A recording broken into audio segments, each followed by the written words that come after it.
Hey guys, Omar here with ABC Austin Service Express, and I'm at it's late today, long day, at a customer's house, and their complaint is that it's not cooling, and we found that the unit outside turns on, but the compressor has weak valves, just old, normal wear and tear, and so what we do is I'll come out and put my hand over it. I don't have any cold air. I have cold air.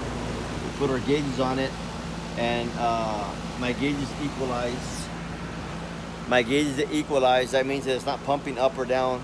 And I close one of the valves to do a pump down. It should suck all the freon to the condenser, but it doesn't do that either. So I got a bad compressor. It's a 12-year-old system, so we're gonna talk about a new one and get them happy again. Okay.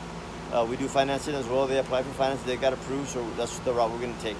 Okay, guys, see you guys in the next video. 512-448-0532. 512-448-0532. Thanks. See you guys in the next video.